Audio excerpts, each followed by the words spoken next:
The theory goes that as early as 6.5 million years ago, our most ancient ancestors started breaking away from the ape family, going from quadruped, all fours on the ground, to biped, walking. Now, during this millions of years evolution, we were still very much genetically wired to be in trees, moving, living, hunting.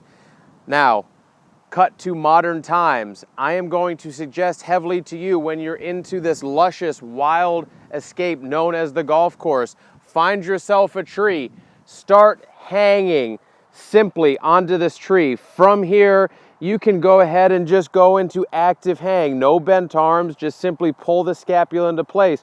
From here, there's no right or wrong. You can just teach yourself how to hold, make some motions, go back and forth, go sideways. You are hardwired to do this. We're gonna take the climbing aspect that we just talked about. This is going to give you a robust shoulder unit, and we're gonna take it into some balls.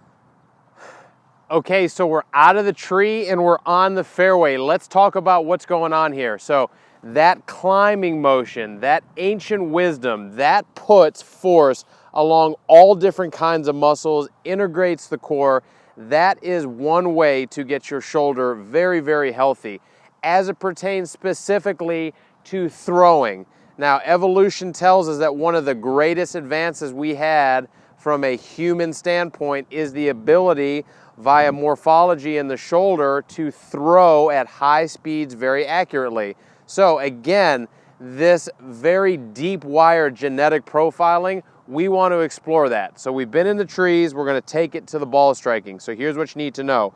Again, I want you to emphasize the throwing motion out of a spectrum setup. So we're going to have a ball extremely forward, middle, and extremely back. Okay, so I'm going to pull this back ball off and I'm going to have this back in my stance. What we're going to be working on here is, because it's so far back, I'm going to have to build a swing around a predominant right arm throw from the top. Go ahead and get set up. I'll probably have to orientate myself a little bit to the left. Again, ball back, hard right arm throw from the top.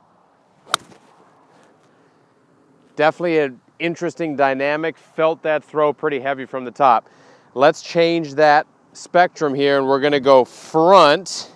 And you're going to notice, out of an extreme ball front attitude, I am going to be holding my right arm very much in a pre-release orientation as I get myself open, open, open, and then nearing impact, much later than ball back, I'll start to extend my arms out and give it a right arm throw.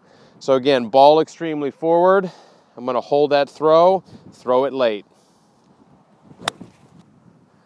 Totally different feel, felt way more unwound before I throw it. Then the idea of the drill is, once you have this middle, you then have an established feel for how much pivot, how much throw, how are they working together. If you ask me, the best ball strikers in the world have an immaculate sense of the throwing mechanic of their trail arm as it pertains to pivot. So now that I've done the two extremes, get myself just left of center, and the throw pivot combo are going to feel great. That ball came out straight and high, towering right towards the pin. Go ahead, do some climbing, get your shoulders healthy, have some fun, take it to the fairway, spectrum it out, throw, pivot, success.